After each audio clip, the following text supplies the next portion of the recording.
Hi there, and thanks for joining us. I'm Connie Tran.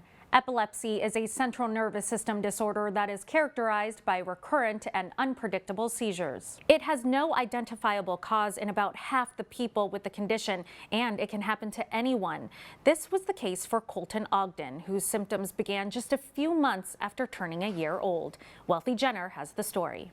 He was born healthy, developed normally, was verbal. After about 2 months of the seizures starting at 17 months, he began to lose his speech, and it progressed from there. So now, after so many years of just the constant seizures, he's severely delayed. Dr. Terry Hutchinson diagnosed Colton with Lennox-Gastaut syndrome, a rare and severe type of childhood onset epilepsy where intellectual and physical development is usually delayed and often worsens over time. And Colton has all of those features. Lennox-Gastaut is particularly frustrating in terms of treatment. Many times we are just not able to control the seizures. Sometimes we can help. But by and large, those make up a major portion of people with epilepsy that doesn't respond to treatment. Colton is in and out of the emergency room, usually admitted with continuous seizures that need to be stopped and brought down to his baseline, which Dr. Hutchinson says is still several seizures a day. The seizure is something that jumps on you when you least expect it.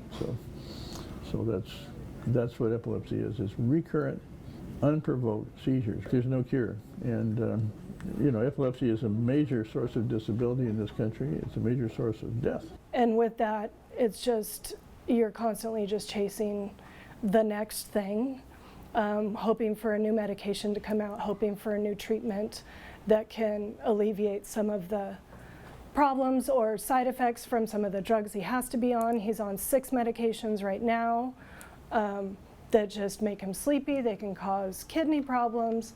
So whenever anything new comes out, of course, we try it. But Dr. Hutchinson says oftentimes it's the family members that need him more than the patient does. He's developed a strong bond with Lori, along with her son. A wonderful lady. I feel close to her. She's like part of my family.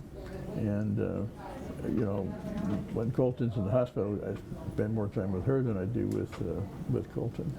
Obviously, I always say in pediatrics we don't treat patients, we treat families. I didn't really think about that until he said it, but it's very true. Colton's run out of options. There aren't new medications. So when he comes to the hospital at 3 a.m., it's to settle me down. It's to build me back up so that I can fight for him again. It's definitely a family illness, and it's a family recovery. I have other children at home, so it's always a juggle on who goes where, who does what while mom's gone, because Colton takes a lot of time. People who have kids with Lennox-Gastaut, often their life has changed. It's a door you walk through, you can't come back.